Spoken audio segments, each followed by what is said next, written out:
Hello friends, అందరికీ నమస్కారం. Welcome back to Akhila HA news. దేశవ్యాప్తంగా కోట్లాది మంది రైతులు పీఎం కిసాన్ సమ్మాన్ నిధి 22వ విడత నిధుల కోసం ఎదురుచూస్తున్నారు.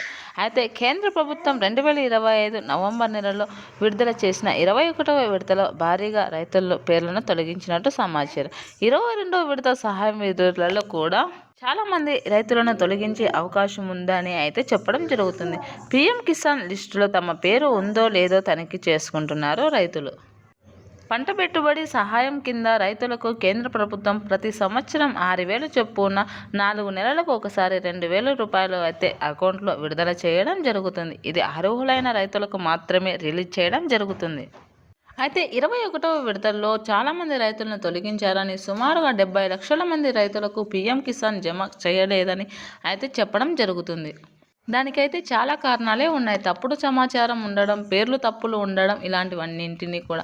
ఇప్పుడు 22వ విడతకు సంబంధించి ఏ పనులు చేసుకుంటే డబ్బులు పడతాయి, విడుదలైన వెంటనే పడతాయా లేదా అనే విషయాన్ని పూర్తిగా చెప్తాను. అంతకంటే ముందు దయచేసి అఖిల హెచ్ఏ న్యూస్ని లైక్ చేయండి, షేర్ చేయండి, కామెంట్ చేయండి. అలాగే మరిన్ని మంచి మంచి వీడియోస్ కోసం మన ఛానల్ని సబ్స్క్రైబ్ చేయండి. అప్పుడే నేను చేసే ప్రతి వీడియో మీ వరకు చేరడం జరుగుతుంది. ఇప్పుడైతే పూర్తి విషయం అయితే తెలుసుకుందాం. కేంద్ర ప్రభుత్వం రైతులను దృష్టిలో పెట్టుకుని వారికి పెట్టుబడి సహాయం అందించే దిశగా అయితే అడుగులు వేస్తూ ఉంది. ఫిబ్రవరి నెలలో అయితే ఈ అమౌంట్ని రిలీజ్ చేస్తామని చెప్పుకొస్తున్నారు. మొదటి వారంలోనే ఇచ్చేవారు. కొన్ని సాంకేతిక ప్రాబ్లమ్స్ వలన అయితే అమౌంట్ రిలీజ్ చేయలేకపోయారు. అయితే ఇందుకు కారణం ముఖ్యంగా తప్పుడు సమాచారంతో రైతుల పేర్లుగా నమోదు చేసుకున్న వారిని తొలగించడం. దాని వలన లేట్ అవుతూ ఉంది. సుమారుగా 70 లక్షల మందికి రావడం లేదు. 22వ విడతకు సంబంధించి కూడా చాలామంది రైతుల పేర్లు తొలగిస్తారా అని అయితే రైతులు ఆందోళన చెందుతూ ఉన్నారు.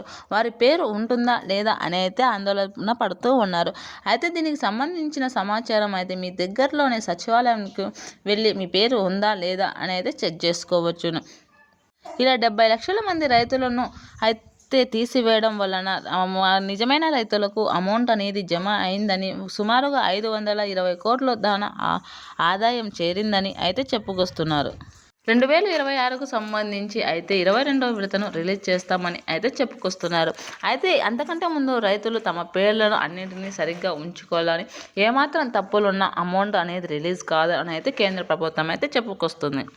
రైతుల యొక్క అకౌంట్ బుక్కులలో పేర్లు తప్పుగా ఉండడం, అలాగే ఆధార్ కార్డులో వేరొక పేరు, అకౌంట్ బుక్లో వేరొక పేరు ఉన్న అమౌంట్ జమ కాదని అయితే చెప్పుకొస్తున్నారు. అలాగే సర్వే నెంబర్స్ ఒకేలాగా ఉండి పేర్లు వేరుగా ఉంటే కనుక అమౌంట్ రైతుల ఖాతాలో జమ కాదని అయితే చెప్పడం జరిగింది. రైతులందరూ వీటినన్నింటినీ అయితే సరి చేసుకోవాలని అయితే చెప్పుకొస్తున్నారు. ఈసారి అలాగే 2026కు సంబంధించి కౌలు రైతులకు కూడా అమౌంట్ అనేది రిలీజ్ చేస్తామని అయితే చెప్పుకొస్తున్నారు. కౌలు రైతులు కూడా కౌలు యొక్క పత్రము, వారి యొక్క రిజిస్ట్రేషన్ నెంబర్లు అన్నింటినీ కూడా సిద్ధంగా ఉంచుకోవాలని అయితే చెప్తున్నారు. అలాగే 21వ విడతలో డబ్బులు పొందని రైతులు ఈసారి 21వ విడత, 22వ విడత రెండింటికి సంబంధించిన డబ్బులు 4,000 రూపాయలను ఒకేసారి ఖాతాలో జమ చేస్తామని అయితే రైతులకు చెప్పడం జరిగింది కేంద్ర ప్రభుత్వం. కేంద్ర ప్రభుత్వం రైతులను వారి యొక్క పంట పొలాలను పెట్టుకోవడానికి, వారికి సహాయం అందించడానికి ఎప్పుడు ముందడుగు వేస్తూనే ఉంది. అలాగే 2026కు సంబంధించి కూడా రబీ పంటకు సంబంధించిన డబ్బుల్ని రిలీజ్ చేస్తామని అయితే చెప్పుకొస్తున్నారు. అలాగే ఒకే ఇంటిలో 2-3 రైతులు ఉన్న వారికి జమ అవుతుందని, అలాగే భార్యాభర్తలకు వేరు ఉంటే వారికి జమ కాదని చెప్పుకొస్తున్నారు. అన్నదమ్ములు ఒకే కుటుంబానికి చెందిన వారికైనా అమౌంట్ రిలీజ్ అవుతుందని చెప్పడం జరుగుతుంది. ఫిబ్రవరి 2వ వారంలో ఈ అమౌంట్ అనేది రిలీజ్ చేస్తామని అయితే కేంద్ర ప్రభుత్వం అయితే చెప్పుకొస్తుంది. అలాగే పీఎం కిసాన్తో పాటు అన్నదాత సుఖీభవ డబ్బులు కూడా రిలీజ్ చేస్తామని రాష్ట్ర ప్రభుత్వం అయితే చెప్పడం జరిగింది. దీనికి సంబంధించిన సమాచారం పూర్తిగా రానుంది. ఈసారి అన్నదాత సుఖీభవ డబ్బులు, పీఎం కిసాన్ డబ్బులు ఒకేసారి రైతుల ఖాతాలలో జమ కావడం జరుగుతుంది. Thanks for watching this video.